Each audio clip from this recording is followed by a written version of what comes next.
سورج کی ہلکی سی روشنی کھڑکی کے پردے سے چھن کر کمرے میں پھیل رہی تھی۔ ہلکی ٹھنڈی ہوا چل رہی تھی اور باہر پرندوں کی چہچہاہٹ ایک مدھم دھن بکھیر رہی تھی۔ یہ ایک عام مگر خوشحال گھر کا منظر تھا جہاں ہر دن سکون اور محبت کے ساتھ شروع ہوتا تھا۔ عالیہ ابھی بھی بستر پر نیم غنودگی میں تھی۔ آنکھیں بند کی اس نے خود کو رضائی میں مزید چھپا لیا، لیکن اس کے خوابوں کو توڑنے کے لیے اچانک دروازہ دھڑ دھڑایا گیا۔ باجی اٹھے نا، کب تک سوتی رہیں گی؟ مجھے اسکول کے لیے دیر ہو رہی ہے۔ شعیب کی چیختی آواز دروازے کے باہر سے آئی۔ عالیہ نے آنکھیں سختی سے بند کی، جیسے وہ اس حقیقت کو قبول ہی نہ کرنا چاہتی ہو کہ صبح ہو چکی ہے۔ لیکن شعیب کی مسلسل دستک اور امی کی کچن سے آتی ہوئی آواز نے اسے آخرکار بستر سے اٹھنے پر مجبور کر ہی دیا۔ اچھا بابا، آ رہی ہوں، اس نے نیند سے بوجھل آواز میں جواب دیا اور ہاتھ چلاتے ہوئے دروازہ کھولا۔ شعیب دروازے پر کھڑا تھا، اسکول کے یونیفارم میں، اور اس کے چہرے پر شرارت بھری مسکراہٹ تھی۔ آپ روز دیر تک کیوں سوتی ہیں باجی؟ تمہیں روز صبح مجھے تنگ کرنے کی عادت کیوں ہے؟ عالیہ نے اس کے بال بکھیرتے ہوئے چڑھانے والے انداز میں کہا۔ شعیب ہنسا اور پیچھے ہٹ گیا، پھر بھاگتے ہوئے نیچے چلا گیا جہاں ناشتے کی خوشبو پہلے ہی پھیل چکی تھی۔ عالیہ نے ایک لمبی انگڑائی لی، کھڑکی سے باہر جھانکا تو گلی میں عام دنوں کی طرح رونق تھی۔ بچے اسکول جانے کی تیاری کر رہے تھے اور دکاندار اپنی دکانیں کھول رہے تھے، اور دودھ والا گلی کے نکڑ پر کھڑا آوازیں لگا رہا تھا۔ عالیہ نے جلدی سے الماری سے کپڑے نکالے اور واش روم کی طرف بڑھ گئی۔ کچھ دیر بعد جب وہ تیار ہو کر نیچے آئی تو ناشتے کی میز پر سب موجود تھے۔ امی نے پراٹھے تلنے کے ساتھ ساتھ چائے بنائی تھی، جبکہ ابا اخبار میں مگن تھے۔ امی، میری چائے میں کم چینی رکھیں پلیز، عالیہ نے کرسی کھینچتے ہوئے کہا۔ بیٹا، صبح صبح چینی کے بغیر کیا مزہ آئے گا؟ تھوڑی سی مٹھاس ضروری ہوتی ہے، جیسے زندگی میں، امی نے مسکرا کر جواب دیا۔ امی، آپ کے فلسفے مجھے بہت پسند ہیں، لیکن چینی کم ہی رکھیں پلیز، عالیہ نے مصنوعی سنجیدگی سے کہا، اور سب ہنسنے لگے۔ یہ سب کیا ہو رہا ہے؟ ابا نے اخبار سے نظر ہٹا کر پوچھا۔ ابو، آج میرا کالج کا آخری دن ہے اور میں بہت نروس ہوں، پتہ نہیں آگے کیا ہوگا، عالیہ نے آہستہ سے کہا اور چائے کا گھونٹ لیا۔ ابا نے شفقت سے اسے دیکھا، جیسے کہنا چاہتے ہوں کہ ہر باپ کی طرح انہیں بھی اپنی بیٹی کی فکر تھی، لیکن وہ الفاظ میں اسے ظاہر نہیں کرنا چاہتے تھے۔ بیٹا، زندگی میں ہر قدم نیا ہوتا ہے، لیکن ہمیں ہمیشہ خود پر بھروسہ رکھنا چاہیے۔ تم محنتی ہو اور انشاءاللہ کامیاب ہوگی۔ جی ابو، عالیہ نے سر ہلایا اور امی نے اس کے سر پر پیار سے ہاتھ پھیرا۔ سب کچھ بہت خوبصورت اور عام تھا، جیسے ایک عام مڈل کلاس گھر میں ہوتا ہے۔ ہنسی مذاق، چھوٹی چھوٹی چھیڑ چھاڑ اور ایک خوشحال زندگی۔ لیکن عالیہ کو معلوم نہیں تھا کہ چند گھنٹوں بعد اس کی زندگی ایک ایسا موڑ لینے والی ہے جہاں یہ سب کچھ خواب لگے گا۔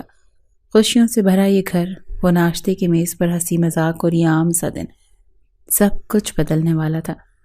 وہ نہیں جانتی تھی کہ آنے والا وقت اسے ایک ایسے اندھیرے میں دھکیل دے گا جہاں سے واپسی ممکن نہیں ہوگی۔ سلیم صاحب ہمیشہ کی طرح وقت پر دفتر جانے کے لیے تیار تھے۔ اس نے جلدی سے اپنا بیگ اٹھایا اور تقریباً دوڑتی ہوئی باہر آئی۔ سلیم صاحب سفید کلف لگے ہوئے کپڑوں میں ملبوس، ہاتھ میں بریف کیس تھا اور چہرے پر سنجیدگی کی وہی نرم جھلک جو ہمیشہ ان کے وقار کو نمایاں کرتی تھی۔ وہ گاڑی کے قریب پہنچے ہی تھے کہ عالیہ نے پیچھے سے آواز دی، ابو۔ وہ رکے اور پلٹ کر دیکھا۔ عالیہ بھاگتی ہوئی ان کے پاس آئی، ہلکی سی سانس چڑھی ہوئی تھی۔ ابو پلیز، آج آپ مجھے کالج چھوڑ دیں، اس نے مسکراتے ہوئے کہا، لیکن اس کی آنکھوں میں کچھ الگ سا تھا۔ انہوں نے گھڑی دیکھی اور پھر اس کی طرف دیکھا اور مسکرا کر کہا، اچھا بابا آؤ، آج تمہیں بھی ساتھ لے چلتا ہوں۔ عالیہ خوشی خوشی گاڑی میں بیٹھ گئی۔ گاڑی کا انجن گونجا اور وہ سڑک پر آگے بڑھنے لگے۔ راستہ ہمیشہ کی طرح تھا، وہی معمول کی بھیڑ، وہی سڑک کے کنارے لگے درخت، وہی بے ترتیب ٹریفک۔ لیکن آج عالیہ کے دل میں ایک عجیب سا بوجھ تھا، جیسے کوئی انجانی گھبراہٹ اسے اندر سے بے چین کر رہی ہو۔ تم ٹھیک ہو؟ سلیم صاحب نے ایک نظر اس پر ڈالی جو کھڑکی کے باہر دیکھنے میں مگن تھی۔ جی ابو، بس پتہ نہیں کیوں آج دل بہت عجیب ہو رہا ہے، اس نے آہستہ سے کہا۔ انہوں نے مسکراتے ہوئے اس کے سر پر ہاتھ پھیرا۔ بیٹا، زندگی میں کبھی کبھی بے وجہ بھی خوف محسوس ہوتا ہے، لیکن ہمیشہ یاد رکھو سب کچھ اللہ کے ہاتھ میں ہے۔ عالیہ نے اس بات میں سر ہلایا، مگر اس کے دل کی بے چینی کم نہ ہوئی۔ کچھ ہی دیر میں وہ کالج کے قریب پہنچ چکے تھے۔ گاڑی روکی اور عالیہ نے دروازہ کھولنے کے لیے ہاتھ بڑھایا۔ مگر پھر رک گئی۔ ایک پل کے لیے اس کے ہاتھ کانپ سے گئے، دل کی دھڑکن تیز ہونے لگی، عجیب سا خوف، بے نام سا ڈر، جیسے کچھ بہت غلط ہونے والا ہو۔ سلیم نے حیرت سے اسے دیکھا۔ کیا ہوا بیٹا؟ عالیہ کچھ بول نہ سکی، بس اچانک آگے بڑھی اور اس کے سینے سے جا لگی۔ ان کے کپڑوں سے آتی مانوس خوشبو نے ان کی بے چینی کو مزید بڑھا دیا۔ انہوں نے نرمی سے اس کے سر پر ہاتھ رکھا جیسے ہمیشہ رکھتے تھے۔ بیٹا سب ٹھیک ہے؟ عالیہ نے آنکھیں بند کر کے گہری سانس لی، پھر پیچھے ہٹ کر ہلکی سی مسکراہٹ کے ساتھ بولی، کچھ نہیں ابو، بس ایسے ہی۔ سلیم صاحب نے مسکراتے اس کے ماتھے پر بوسہ دیا۔ خود کا خیال رکھنا اور ہاں شام کو وقت پر گھر آنا۔ جی ابو، اللہ حافظ، عالیہ نے کہا اور گاڑی سے اتر گئی۔ انہوں نے ایک پل کے لیے اسے جاتے دیکھا اور پھر گاڑی آگے بڑھا دی۔ عالیہ نے ایک بار پلٹ کر دیکھا، گاڑی سڑک پر مڑ چکی تھی۔ اس نے دل پر ہاتھ رکھا، دھڑکن اب بھی تیز تھی۔ کیا ہونے والا ہے؟ یہ عجیب خوف کیوں ہے؟ لیکن اسے کیا معلوم تھا کہ اس کی زندگی کی آخری صبح تھی جہاں اس کے پاس سب کچھ تھا، ماں، باپ، چھوٹا بھائی اور ایک محفوظ دنیا۔ چند گھنٹوں بعد یہ سب کچھ بکھرنے والا تھا۔ سنبل نے حیرت سے عالیہ کو دیکھا جو کافی دیر سے کسی غیر مرئی نقطے پر نظریں جمائے بیٹھی تھی۔ کیا بات ہے لڑکی، آج کچھ پریشان سی لگ رہی ہو؟ اس نے ہلکے سے کوہنی مارتے ہوئے پوچھا۔ عالیہ نے جیسے خواب سے چونک کر اسے دیکھا، پھر زبردستی مسکرا کر بولی، کچھ نہیں یار، بس ویسے ہی۔ لیکن سنبل کو اس کی آنکھوں میں ایک عجیب سی الجھن دکھائی دی۔ وہ مزید کچھ پوچھنا چاہتی تھی مگر عالیہ نے جلدی سے اپنا سامان سمیٹ کر کھڑے ہوتے ہوئے کہا، میں چلتی ہوں، گھر میں سب انتظار کر رہے ہوں گے۔ باہر لڑکیوں کے شور کی آوازیں آ رہی تھی، سب ایک دوسرے کو گلے لگا کر الوداع کہہ رہی تھی۔ کسی کے چہرے پر خوشی تھی اور کسی کی آنکھیں نمی سے چمک رہی تھی۔ آخر یہ ان کا آخری دن تھا، آج کے بعد سب اپنی اپنی زندگی کی راہوں پر بکھر جانے والے تھے۔ عالیہ نے بھی ایک ایک کر کے اپنی دوستوں سے مل کر انہیں خدا حافظ کہا۔ اس کے ہونٹ مسکرا رہے تھے مگر آنکھوں میں ایک عجیب سی اداسی تھی، جیسے کوئی انجان سا خوف اس کے دل میں پنجے گاڑ چکا ہو۔ چلو آج کا دن خاص ہے، لنچ پر چلتے ہیں، ایک دوست نے پرجوش لہجے میں کہا۔ نہیں یار، میرا دل نہیں کر رہا، تم لوگ جاؤ، میں گھر جا رہی ہوں۔ سب نے اسے منانے کی کوشش کی مگر وہ انکار کر کے تیزی سے کالج سے باہر نکل آئی۔ باہر سورج اپنے عروج پر تھا، دھوپ کی تپش ہلکی ہوا کے لمس میں گھل کر کچھ کم محسوس ہو رہی تھی۔ سڑک غیر معمولی طور پر سنسان لگ رہی تھی، شاید دوپہر کا وقت ہونے کے باعث زیادہ رش نہیں تھا۔ عالیہ نے اپنے بیگ کا اسٹرپ مضبوطی سے تھاما اور تیزی سے چلنے لگی۔ وہ نہیں جانتی تھی کہ اگلے چند لمحے اس کی زندگی کو ہمیشہ کے لیے بدل کر رکھ دیں گے۔ بس اسٹاپ زیادہ دور نہیں تھا، وہ جلدی جلدی قدم بڑھا رہی تھی جب اچانک اس کے سامنے ایک سیاہ رنگ کی ہائیس آ کر رکی۔ عالیہ کے قدم خود بخود سست ہو گئے، دل کی دھڑکن ایک لمحے کو تیز ہوئی جیسے کسی خطرے کی چاپ سن لی ہو۔ یہ کون ہے؟ اس سے پہلے کہ وہ کچھ سوچتی، ہائیس کے دروازے دھڑاک سے کھلے اور دو نقاب پوش تیزی سے باہر نکلے۔ عالیہ کا دل حلق میں آ گیا۔ کون ہو تم؟ ہٹو راستے سے۔ اس نے پیچھے ہٹنے کی کوشش کی مگر اگلے ہی لمحے کسی نے اس کے چہرے پر کوئی چیز اسپرے کر دی۔ آنکھوں کے آگے اندھیرا چھانے لگا اور ہوش و حواس جیسے مدھم پڑنے لگے۔ نہیں نہیں، اس نے خود کو آزاد کرانے کی کوشش کی مگر کمزوری نے اس کے جسم کو مفلوج کر دیا تھا۔ اگلے چند لمحوں میں وہ بے بس ہو چکی تھی اور نقاب پوش اس گاڑی کے اندر اسے کھینچ چکے تھے۔ دروازہ زوردار آواز کے ساتھ بند ہوا اور ہائیس تیزی سے سڑک پر فراٹے بھرتی ہوئی دور نکل گئی۔ دن کی روشنی میں ایک معصوم سی لڑکی اندھیرے میں دھکیل دی گئی تھی۔ سامنے ایک عالی شان بنگلہ تھا جہاں وہ ایک عالی شان بنگلے میں اسے لے آئے تھے۔ بے بس اور خوف زدہ وہ خود کو چھڑوانے کی کوشش کرتی رہی مگر بے سود۔ کچھ دیر بعد سیاہ مرسیڈیز رکی اور اشر کاردار انڈر ورلڈ کا بے تاج بادشاہ کمرے میں داخل ہوا۔ روتی ہوئی لڑکی کو دیکھ کر وہ قریب آیا اور ایک پل کو اس کا معصوم حسن دیکھ کر دنگ رہ گیا۔ پوری رات اسے بے دردی سے استعمال کرتا رہا اور پھر اسے استعمال کرنے کے بعد اسے یوں ہی روتا سسکتا چھوڑ کر باہر آ گیا۔ فی الحال وہ رحم کے موڈ میں نہیں تھا۔ کچھ دیر بعد اس کی ایک میٹنگ تھی۔ تیار ہو کر جب وہ باہر نکلنے لگا تو گارڈ ایک دم سے اس کے سامنے آیا۔ گارڈ کے چہرے پر پریشانی رقم تھی۔ کیا ہوا ہے؟ سری وہ لڑکی نہیں ہے۔ یہ سن کر اشر کاردار کا سانس جیسے رک گیا۔ ندامت کی لہر نے اسے گھیر لیا اور وہ بے اختیار زمین پر بیٹھ گیا۔ چند لمحوں بعد اس نے گارڈ کو دیکھا اور فوراً حکم دیا، مولوی کو بلاؤ، نکاح پڑھوانا ہے۔ اس کی بات پر گارڈ نے جھٹکے سے جھکا سر اٹھائے اسے دیکھا جیسے اپنے باس کی بات پر یقین کرنا چاہ رہا ہو۔ جاؤ، سمجھ نہیں آ رہا؟ غصے سے دھاڑتے وہ تیزی سے اپنے کمرے میں آتا، کمرے کی ہر چیز تہس نہس کر گیا۔ بالوں کو مٹھی میں جکڑے وہ وہیں زمین پر بیٹھ گیا۔ کیسے اس سے اتنی بڑی غلطی ہو سکتی ہے؟ اسے یقین نہیں آ رہا تھا۔ خود کو ندامت سے نکالنے کی خاطر وہ اٹھا اور اس کے کمرے کی جانب بڑھا جہاں عالیہ موجود تھی۔ اس نے جیسے اندر قدم رکھا، بیڈ پر روتی سی سکتی عالیہ اسے دیکھ خوف سے خود میں سمٹ گئی۔ اس کا چہرہ زرد پڑ رہا تھا، زبان تالو سے چپک کر رہ گئی تھی۔ ایک نفرت کی لہر اس کے پورے وجود میں سرایت کر گئی۔ اٹھو، حلیہ درست کرو، کچھ دیر میں نکاح ہے ہمارا۔ اس کی بات پر عالیہ کا دماغ بھگ سے اڑا تھا۔ اس نے لڑکوں سے ہمیشہ فاصلہ بنائے رکھا تھا۔ اس کا دل صرف اس کے محرم کے لیے تھا۔ وہ امانت میں خیانت نہیں کرنا چاہتی تھی۔ تو کیا اس کا محرم یہ زانی تھا؟ نہیں، اس میں اتنا حوصلہ نہیں تھا۔ کیا میری بات سنائی نہیں دے رہی؟ مجھے تم سے نہیں کرنا نکاح، مجھے میرے گھر جانے دو۔ وہ اچانک ہی اٹھتے اس کے قدموں میں بیٹھتی چلی گئی۔ اشر سرائی سے 2 قدم پیچھے ہوا۔ یہ کیا کر رہی ہو؟ اٹھو، مجھے میرے گھر جانا ہے، مجھے مزید برباد مت کرو۔ مجھے یہاں تو مار دو یا میرے بابا کے پاس جانے دو۔ وہ رو رہی تھی، بلک رہی تھی۔ اشر کا دل پچھتاووں میں گھر کر رہ گیا۔ میں تمہیں آزاد نہیں کر سکتا۔ اس کی بات پر عالیہ نے شوق نگاہوں سے اس کی طرف دیکھا۔ مجھے نہیں منظور یہ نکاح، سمجھ آئی؟ نہیں کرنا تم سے نکاح، وہ چلائی تھی۔ زخم پھر سے درد کرنے لگے تھے۔ تمہیں یہ نکاح کرنا ہی پڑے گا، چاہے جیسے بھی۔ اسے کہتا وہ کمرے سے باہر نکل گیا، جبکہ وہ وہیں زمین پر گرتی پھوٹ پھوٹ کر روتی۔ سلیم صاحب، میری بچی کا کچھ پتہ چلا؟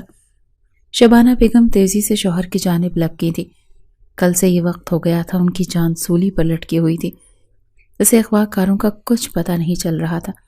شبانہ، میں کیا کروں؟ میری کون سی سزا میری بیٹی کو مل رہی ہے؟ وہ جھکے کاندھوں کے ساتھ وہیں بیٹھتے چلے گئے تھے۔ گھر میں ماتم کا سما تھا۔ اس کے عالیہ کے اغوا کی خبر سب سے چھپائی گئی تھی، مگر آخر کب تک یہ بات چھپی رہتی؟ کل وہ کالج سے گھر نہیں آئی تو شبانہ بیگم نے پریشانی سے سلیم صاحب کو کال کی اور پھر وہ پورا وقت اسے ڈھونڈتے رہے۔ پولیس کو کالج کے پاس لگے CCTV فوٹیج ملی جس میں کچھ لوگ عالیہ کو اغوا کر کے لے گئے تھے۔ تب سے ان کی سانسیں جیسے ٹوٹنے کے دم پر تھیں۔ کل سے ان دونوں میاں بیوی نے ایک نوالہ بھی حلق سے نہیں اٹالا تھا۔ بابا، امی، آپ لوگ کھانا کھا لینا۔ شعیب کی آواز پر انہوں نے اسے دیکھا۔ ان کا معصوم چھوٹا بیٹا جو ماں باپ کی پریشانی دیکھ خود ہی بڑا ہو کر ان کے پاس آیا تھا، اس کے ہاتھ میں کھانے کی ٹرے تھی۔ شعیب میرے بچے، شبانہ بیگم اسے سینے سے لگائے رونے لگی۔ غم اتنا بڑا تھا کہ برداشت ہی نہیں ہو رہا تھا۔ ایک غلطی نے ان کے گھرانے کی خوشیاں چھین لی تھی۔ اس گھر کے ماں باپ کو لمحوں میں بوڑھا کر دیا تھا۔ باجی آ جائیں گی، آپ دیکھنا، وہ گھر سے دور نہیں رہ سکتی، اسی لیے تو نانو کے گھر رکتی نہیں ہے، کیونکہ آپ بابا انہیں بہت یاد آتے ہیں۔ وہ آپ کے بغیر روتی تھیں بہت۔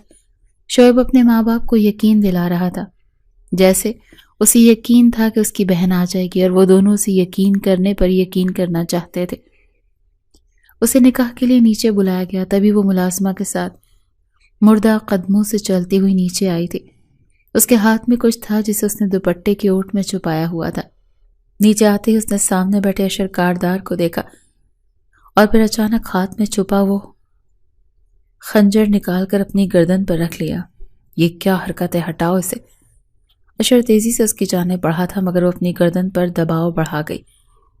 خبردار میرے قریب آنے کی کوشش بھی کی تو میں خود کو مار لوں گی۔ اس کی دھمکی پر وہ گہرا سانس بھرتے پیچھے ہوا۔ ہٹاؤ اپنے گارڈز کو۔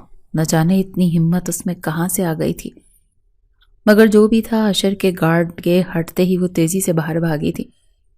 اس کی جنونی حالت دیکھ سب 2 قدم پیچھے ہو گئے تھے۔ تبھی اسے موقع ملا اور وہ پوری تیزی سے بھاگتی وہاں سے نکلی تھی۔ اسے بس اس جگہ سے جانا تھا، بہت دور۔ وہ بھاگتی جا رہی تھی۔ اس کے کاندھے پر اس کا بیگ تھا جسے اس نے چادر سے چھپا رکھا تھا تاکہ اشر کی اس پر نظر نہ پڑے۔ وہ کالج یونیفارم میں ملبوس تھی اس وقت۔ اپنے پیچھے قدموں کی آہٹ پر اس نے جھٹکے سے گردن گھمائی۔ اس کے پیچھے اشر کے آدمی آ رہے تھے۔ گھبرا کر بھاگتے وہ روڈ کی جانب مڑی تھی، جب اچانک سامنے سے آتی گاڑی اسے مارتی تیزی سے نکلتی چلی گئی تھی۔ گارڈ اپنی جگہ ساکت رہ گئے تھے، جبکہ وہ اس نے سرخ سیال بہتے چہرے کے ساتھ ایک آخری بار آنکھیں بند ہونے سے پہلے ان لوگوں کو دیکھا تھا جنہوں نے اس کی حالت یہ کی تھی، اور پھر وہ خاموشی سے آنکھیں موند گئی۔ کمرے میں اندھیرا کیے وہ حرام مشروب حلق میں اتار رہا تھا جب اس کا خاص آدمی اندر داخل ہوا۔ باس، ان کے ماں باپ شہر چھوڑ کر نہ جانے کہاں چلے گئے ہیں؟ اس کی بات پر اشر نے سختی سے آنکھیں میچی۔ اس کی وجہ سے، صرف اس کی وجہ سے ایک بے قصور لڑکی مر گئی تھی۔ وہ خود سے نظریں ملانے کے قابل نہیں رہا تھا۔ کیا ان کے گھر والوں کے بارے میں معلوم کرو؟ نہیں، انہیں سکون سے رہنے دو۔ آج کے بعد اس بارے میں کوئی بات نہیں ہوگی۔ اسے اپنی ہی آواز کھائی سے آتی ہوئی سنائی دے رہی تھی۔ میرے اندر کا شیطان سب پر حاوی ہوتا سب کچھ برباد کر گیا۔ تھک کر اس نے صوفی کی پشت سے سر ٹکایا۔ حاشر نے افسوس سے اپنے باس کو دیکھا جو پہلے کم تکلیف میں تھا، جب مزید تکلیفوں نے اسے جکڑ لیا تھا۔ اس کا دل کیا وقت کو واپس لا کر سب ٹھیک کر دے جہاں اس کے باس کے لیے تکلیفیں تو نہ ہوں۔ میں ٹھیک ہوں حاشر، جاؤ تم۔ میں آپ کو ایسے چھوڑ کر نہیں جاؤں گا، وہ بضد ہوا۔ مر نہیں جاؤں گا میں، پریشان مت ہو۔ اسے جانے کا کہتے وہ سختی سے آنکھیں موند گیا۔ کمرے کی کھڑکی نیم وا تھی مگر روشنی اندر آنے سے قاصر تھی۔ جیسے ہی ہوا کا ہلکا جھونکا پردوں کو چھو کر گزرا، عالیہ کی خالی آنکھیں ایک پل کے لیے لرزیں، مگر پھر وہ ویسے ہی خاموش بیٹھی رہی۔ اس کے ہاتھ میں کھلی کتاب تھی مگر وہ جانے کب سے ایک ہی صفحے پر نظریں جمائے بیٹھی تھی۔ زندگی چل رہی تھی مگر وہ کہیں رک گئی تھی۔ شبانہ بیگم دروازے پر آئیں، ایک پل کو بیٹی کو دیکھا جو پتھرائی ہوئی آنکھوں کے ساتھ بیٹھے بیٹھے جانے کن خیالوں میں گم تھی۔ دل جیسے کسی نے مٹھی میں لے لیا ہو۔ وہ آہستہ سے اندر آئیں مگر عالیہ نے کوئی رسپانس نہیں دیا۔ بیٹا کھانا کھا لو، صبح سے کچھ نہیں کھایا تم نے۔ وہ فکر مند تھی۔ عالیہ نے نظریں نہیں اٹھائیں، جیسے کچھ سنا ہی نہ ہو۔ شبانہ بیگم نے تھک کر ایک سرد آہ بھری اور خاموشی سے نکل گئیں۔ دوسری طرف ڈرائنگ روم میں سلیم صاحب بے چینی سے ٹہل رہے تھے۔ کچھ سمجھ نہیں آ رہا تھا کہ کیا کرے۔ عالیہ تو جیسے خود کو ختم کرتی جا رہی ہے، نہ کسی سے بات کرتی ہے نہ کہیں آتی جاتی ہے۔ شبانہ بیگم نے نم آنکھوں سے شوہر کی طرف دیکھا۔ میں بھی بے بس ہوں، میں لاکھ کوشش کر لوں پر وہ مجھ سے بھی کٹتی جا رہی ہے۔ کبھی کبھی لگتا ہے جیسے وہ ہمیں چھوڑ کر کسی اور دنیا میں جا چکی ہے جہاں ہمارے لفظ اس تک پہنچتے ہی نہیں۔ سلیم صاحب نے مایوسی سے سر جھٹکا۔ ایسا کب تک چلے گا؟ ہمیں کچھ کرنا ہوگا، کچھ ایسا جس سے وہ نارمل زندگی کی طرف لوٹ آئے۔ شبانہ نے الجھن سے کہا، اپنی بیٹی کی حالت ان سے دیکھی نہیں جا رہی تھی، مگر کیا کریں، کوئی راستہ نظر ہی نہیں آتا۔ سلیم صاحب ایک پل کو خاموش ہوئے، پھر جیسے کچھ سوچ رہے تھے۔ سلیم صاحب کے چہرے پر گہری سنجیدگی اور افسردگی تھی۔ وہ صوفے پر بیٹھے اپنی انگلیاں آپس میں پیوست کیے گہری سوچ میں تھے۔ آنکھوں کے گرد سیاہ ہلکے اور بکھرے بال ان کی اندرونی حالت کا پتہ دے رہے تھے۔ شبانہ نے ایک نظر اپنے شوہر پر ڈالی جن کی حالت ایسی تھی جیسے کسی نے ان سے سب کچھ چھین لیا ہو۔ وہ آہستہ سے ان کے قریب آئیں اور ہلکی آواز میں پوچھا، کیا سوچ رہے ہیں؟ سلیم صاحب نے گہری سانس لی جسے الفاظ تلاش کر رہے ہوں، پھر دھیرے سے بولے، وہ دن یاد آ رہا ہے جب ہماری بیٹی کھو گئی تھی۔ ان کی آواز میں ایسی ٹوٹ پھوٹ تھی کہ شبانہ کا دل کانپ کر رہ گیا۔ وہ دن تو میں بھی نہیں بھولی۔ شبانہ نے آنکھیں بند کر کے سر جھٹکا۔ ایسا لگتا ہے جیسے کل کی بات ہو جب ہمارا سب کچھ بکھر گیا تھا۔ سلیم صاحب کی آنکھوں میں ایک چبھن ابھری جیسے کوئی پرانا زخم دوبارہ ہرا ہو گیا ہو۔ ان کے ذہن میں وہ لمحے دوبارہ تازہ ہونے لگے جب وہ عالیہ کو دیوانہ وار ڈھونڈ رہے تھے۔ وہ بھیانک دن۔ سلیم صاحب کا دل ڈوبنے لگا۔ وہ جلدی سے گھر سے نکلے، ہر ممکن جگہ اسے تلاش کیا، پولیس اسٹیشن، ہسپتال، کالج کے راستے، ہر جگہ گئے مگر کوئی خبر نہ ملی۔ ہر گزرتے لمحے کے ساتھ ان کا اضطراب بڑھتا جا رہا تھا۔ پھر اچانک ان کا فون بجا۔ انہوں نے فوراً کانپتے ہاتھوں سے فون اٹھایا۔ ہیلو، کیا آپ سلیم صاحب بات کر رہے ہیں؟ دوسری طرف سے کسی نے سنجیدہ لہجے میں پوچھا۔ جی، میں سلیم بول رہا ہوں۔ کون؟ ہم سٹی اسپتال سے بات کر رہے ہیں، ایک زخمی لڑکی کو لایا گیا ہے۔ شناختی کارڈ کے مطابق اس کا نام عالیہ سلیم ہے۔ ان کے موبائل سے آپ کا نمبر ملا ہے، آپ فوراً اسپتال آ جائیں۔ زمین جیسے گھوم سی گئی۔ کیا کہا آپ نے؟ ان کا دل زور زور سے دھڑکنے لگا، سانس لینا محال ہو گیا۔ برائے مہربانی جلدی آ جائیں۔ سلیم صاحب نے کانپتے ہاتھوں سے بند کیا۔ ان کا رنگ فاق ہو چکا تھا۔ شبانہ، ہمیں فوراً اسپتال جانا ہوگا۔ ان کی آواز جیسے کانپ رہی تھی۔ عالیہ؟ شبانہ کا دل دہل گیا۔ کیا ہوا میری بیٹی کو؟ سلیم صاحب نے جواب نہیں دیا۔ ان کی ٹانگیں جیسے لرز رہی تھی۔ وہ گاڑی میں بیٹھے اور تیزی سے اسپتال کی طرف روانہ ہو گئے۔ اسپتال میں قیامت کا منظر تھا۔ سلیم صاحب کے قدم بھاری ہو چکے تھے۔ جیسے جیسے وہ اسپتال کے اندر بڑھ رہے تھے، ان کے اندر ایک انجانے خوف کی شدت بڑھتی جا رہی تھی۔ عالیہ، سلیم، انہوں نے کانپتی آواز میں نرس سے پوچھا۔ نرس نے ایک پل کو انہیں دیکھا اور پھر اس طرف اشارہ کیا۔ Bed number 17۔ پھر جیسے وقت تھم گیا۔ بیڈ پر سفید چادر میں لپٹی ان کی بیٹی بے ہوش پڑی تھی۔ اس کا چہرہ زخمی تھا، بازوؤں پر نیل تھے، ہونٹ سوجے ہوئے تھے جیسے کسی نے بے دردی سے مارا ہو۔ مگر سب سے زیادہ تکلیف دہ لمحہ وہ تھا جب ڈاکٹر نے ان کے کاندھے پر ہاتھ رکھ کر ایک اور تلخ حقیقت بتائی۔ ہمیں افسوس ہے مگر آپ کی بیٹی کا ریپ ہوا ہے۔ یہ الفاظ کسی بم کی طرح ان پر گرے تھے۔ نہیں! شبانہ کی چیخ پورے اسپتال میں گونجی۔ وہ دیوانہ وار اپنی بیٹی کی طرف لپکی، مگر نرسوں نے انہیں سنبھال لیا۔ سلیم صاحب کا جسم ساکت ہو چکا تھا۔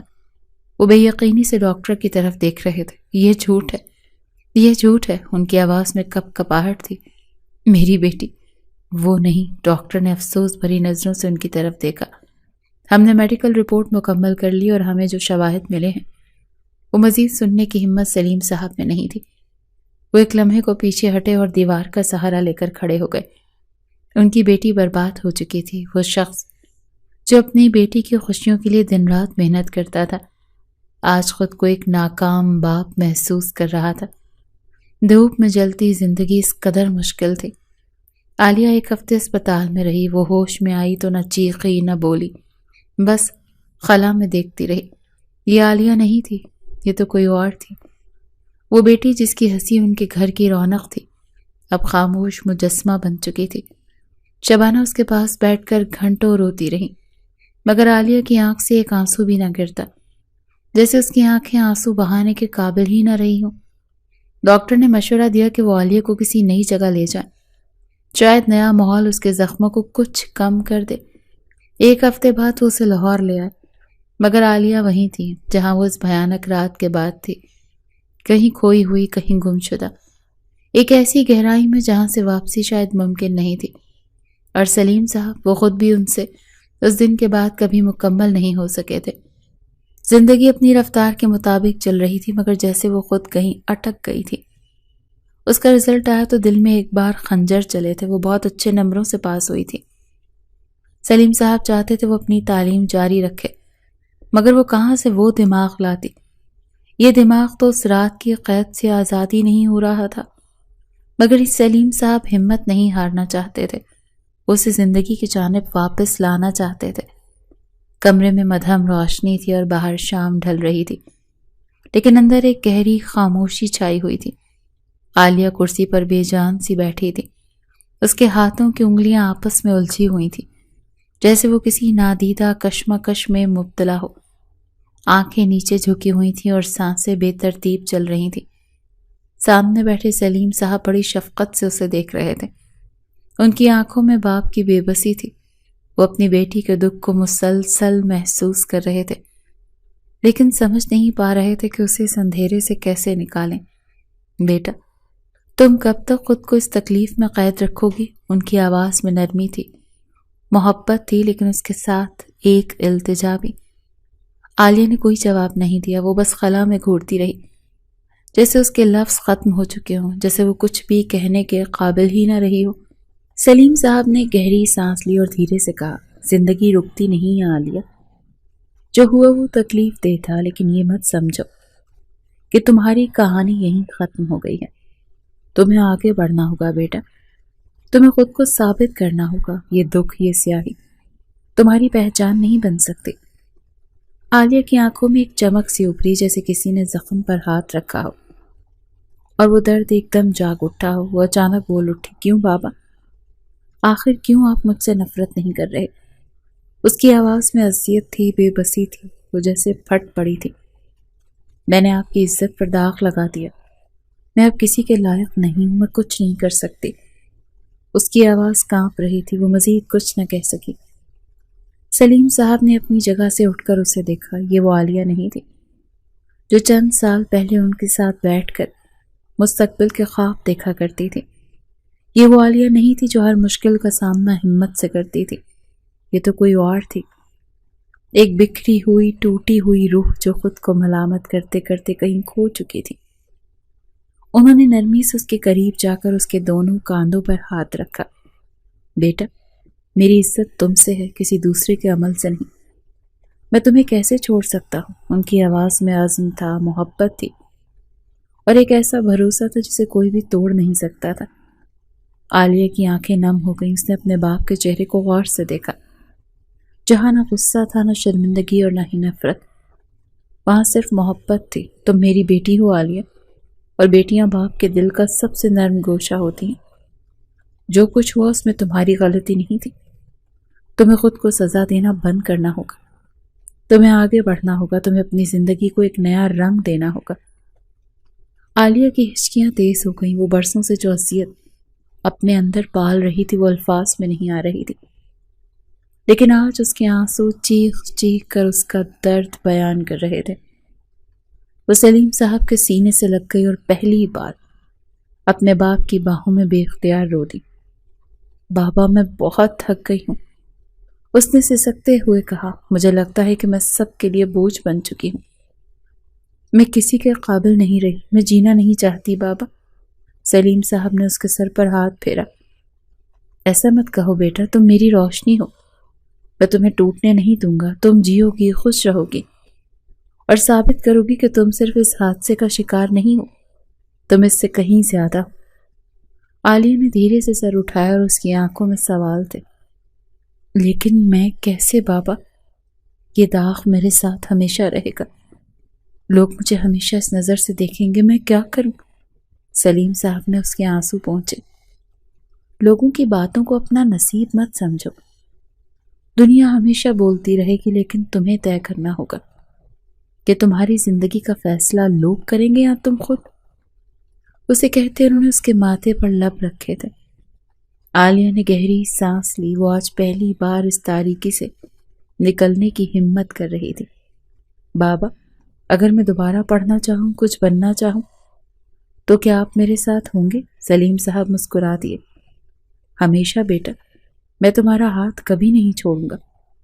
اس لمحے عالیہ کو لگا جیسے اس کی روح میں کہیں روشنی اتر آئی ہو، جیسے صدیوں کے بادل چھٹ گئے۔ اس نے اپنے آنسو صاف کیے اور پہلی بار ایک نئے خواب کی کرن کو محسوس کیا۔ شاید زندگی واقعی رکتی نہیں، شاید سیاہی کے بعد بھی روشنی ممکن ہوتی ہے۔ 10 سال بعد زخم گہرے ہوتے ہیں، ان کے بھرنے میں وقت لگتا ہے، مگر کبھی نہ کبھی وہ بھر ہی جاتے ہیں۔ اس کے زخم بھی بھر گئے تھے، بس پیچھے اپنا نشان چھوڑ گئے تھے۔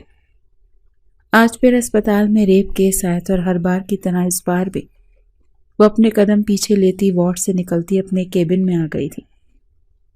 اس نشان کے جانے میں ابھی بھی وقت درکار تھا۔ تھک کر سیٹ سے ٹیک لگائے وہ گہرے سانس بھرنے لگی۔ 10 سال گزر گئے تھے، وہ ڈاکٹر بن گئی تھی، ہر چیز سیٹ تھی، بس اب اس کے ماں باپ چاہتے تھے کہ وہ شادی کر لے۔ کن سوچوں میں گم ہے ڈاکٹر صاحبہ؟ ڈاکٹر ارسلان کی آواز پر اس نے آنکھیں کھول کر ڈاکٹر ارسلان کو دیکھا۔ ایک قابل ڈاکٹر، ایک خوبصورت دل والا انسان۔ وہ اس وقت 31 یا 32 سال کا تھا۔ آ سکتا ہوں؟ وہی مانوس پرسکون آواز جو ہمیشہ اس کے آس پاس ایک عجیب سا سکون بکھیر دیتی تھی۔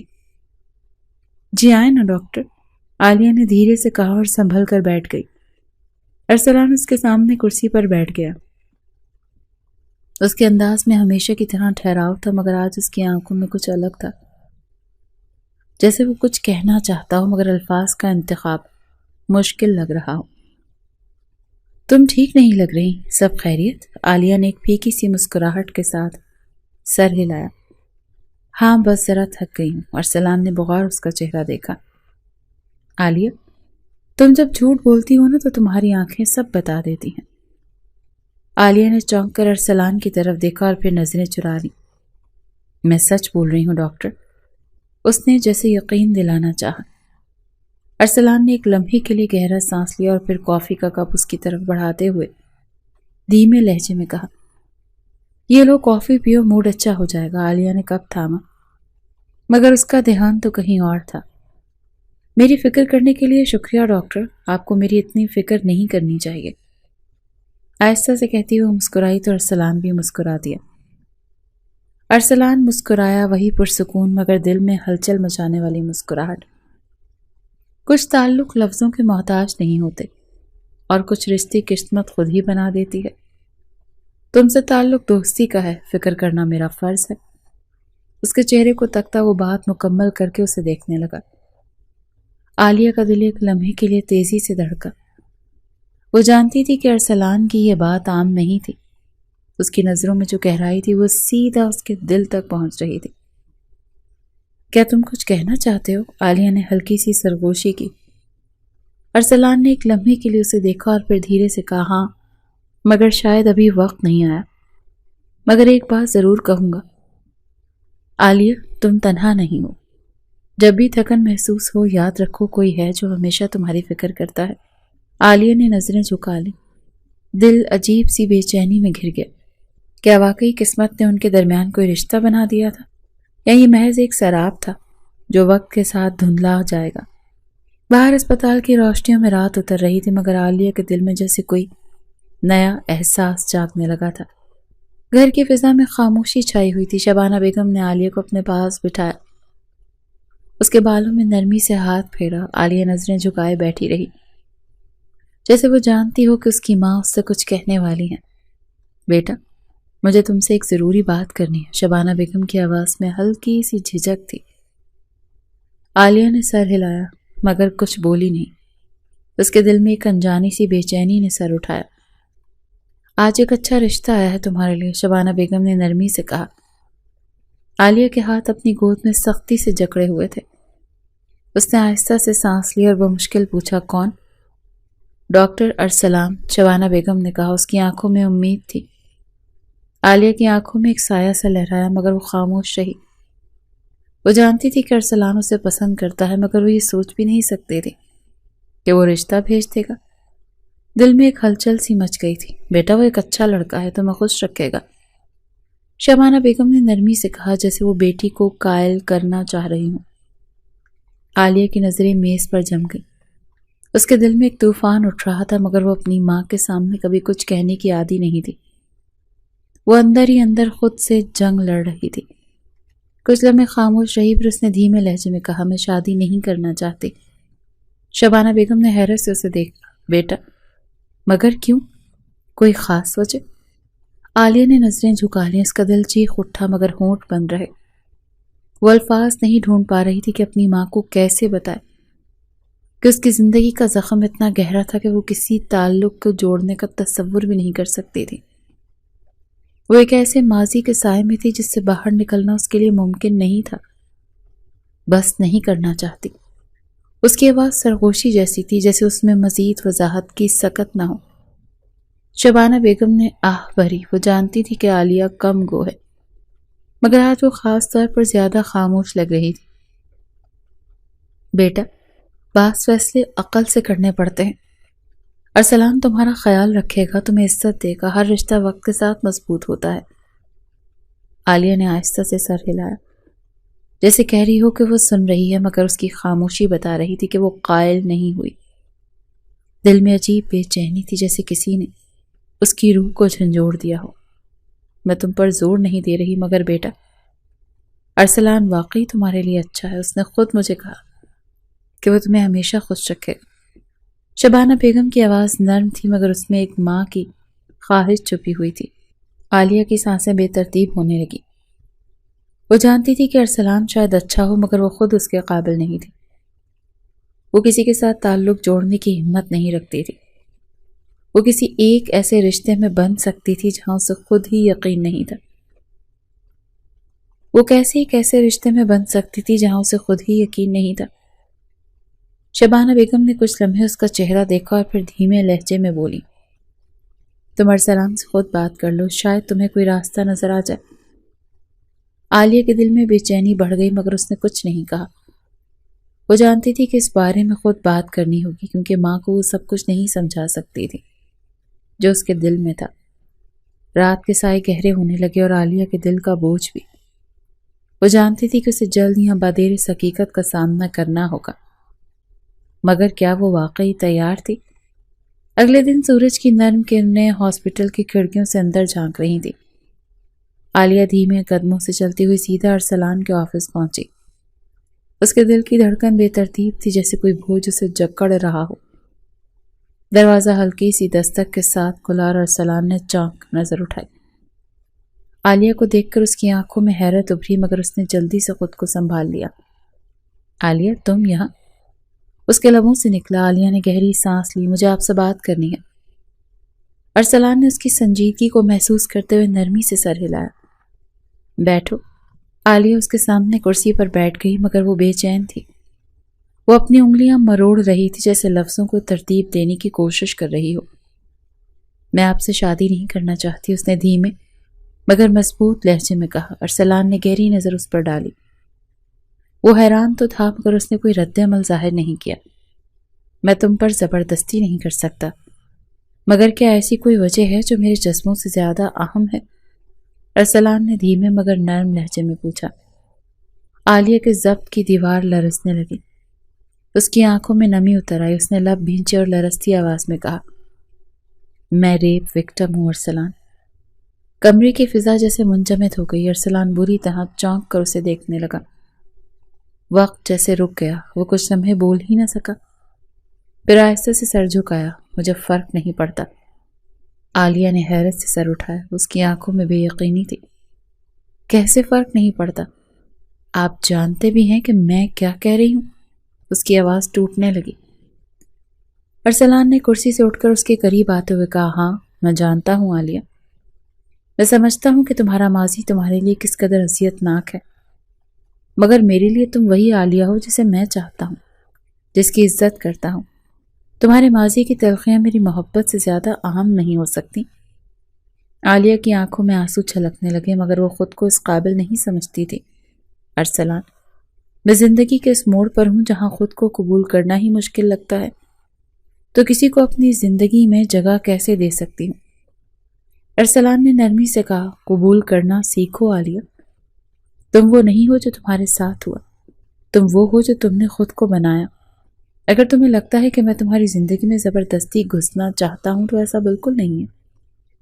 میں بس تمہیں یہ باور کروانا چاہتا ہوں کہ تم ایک مکمل انسان ہو جسے محبت اور خوشی کا پورا حق ہے۔ عالیہ نے بے یقینی سے اس کی طرف دیکھا۔ اگر میں کبھی بھی نارمل زندگی نہ جی سکی تو؟ اگر میرے اندر وہ اعتماد کبھی واپس نہ آیا تو؟ ارسلان مسکرایا، مگر اس کی آنکھوں میں سنجیدگی تھی۔ تو میں تمہیں تھامے رکھوں گا، تمہارے ساتھ چلوں گا، اس وقت تک جب تک تم خود کو دوبارہ مکمل محسوس نہ کرو۔ محبت کمزور لمحوں میں ساتھ دینے کا نام ہے، اور میں تمہیں اس تنہائی سے نکالنا چاہتا ہوں، اگر تم مجھے موقع دو تو۔ عالیہ کی آنکھوں سے آنسو بہنے لگے۔ وہ کچھ کہنے سے قاصر تھی۔ اس کے دل میں کہیں ایک امید جاگی، مگر خوف اب بھی اپنی جگہ پر موجود تھا۔ کمرے میں خاموشی چھا گئی، مگر یہ خاموشی بوجھل نہیں تھی، یہ ایک نئی شروعات کی نوید دے رہی تھی۔ اور پھر وہ مان گئی۔ وہ خود کو ایک موقع دینے کے لیے راضی ہو گئی تھی۔ اس کے ایک اقرار سے اس کی زندگی اور گھر میں روشنیاں سی بکھر گئی تھیں۔ گھر میں نکاح کی تیاریاں ہونے لگیں اور پھر نکاح کا دن آن پہنچا۔ آسمان پر ہلکی دھوپ پھیلی ہوئی تھی، جیسے قدرت بھی اس خوشی میں شریک ہو۔ عالیہ کے دل میں ایک عجیب سی کیفیت تھی۔ وہ خوش تھی، مگر کہیں نہ کہیں خوف بھی موجود تھا۔ اسے ابھی بھی یقین نہیں آ رہا تھا کہ وہ واقعی میں نکاح کر رہی ہے۔ اس کے دل میں ہزاروں سوالات تھے، مگر جب وہ ارسلان کی باتیں یاد کرتی اس کا دل مطمئن ہو جاتا۔ نرگس بیگم جو ارسلان کی والدہ تھی نے محبت سے اس کے سر پر ہاتھ پھیرا۔ بیٹا خوش رہو اور اللہ تمہارے نصیب اچھے کرے۔ عالیہ نے دھیرے سے سر ہلایا۔ وہ اب بھی کچھ نہیں بول رہی تھی، جیسے دل کی دھڑکنیں ہی اس کی زبان بن گئی ہوں۔ دوسری طرف ارسلان نکاح کی تیار بیٹھا تھا۔ اس کی آنکھوں میں ایک عزم تھا، جیسے وہ آج پوری دنیا کے سامنے اپنی محبت کا ثبوت دینے جا رہا ہو۔ قاضی صاحب نے نکاح کے کلمات پڑھنے شروع کیے۔ عالیہ بنت سلیم کے آپ کو ڈاکٹر ارسلان احمد کے ساتھ نکاح قبول۔ لمحہ ٹھہر سا گیا اور عالیہ کے ہاتھ لرزنے لگے۔ آنکھیں بند کر کے اس نے دل سے دعا کی اور پھر دھیرے سے لبوں سے نکلا قبول ہے۔ ارسلان نے آنکھیں بند کر کے گہری سانس لی، جیسے ایک بڑی جنگ جیت چکا ہو۔ اس کے دل میں خوشی اور سکون کی لہر دوڑ گئی۔ قاضی صاحب نے 3 بار نکاح کے کلمات دہرائے اور عالیہ نے ہر بار دھیرے مگر مضبوط لہجے میں قبول ہے کہا۔ نکاح کے بعد جب عالیہ نے ارسلان کی نظر اٹھائی تو وہ پہلے کی طرح پرسکون تھا، مگر آج اس کی آنکھوں میں خوشی کی ایک چمک تھی۔ اس نے ہاتھ آگے بڑھایا۔ عالیہ، یہ زندگی ہمارے لیے آسان نہیں ہوگی، مگر میں نے تمہیں قبول کیا ہے۔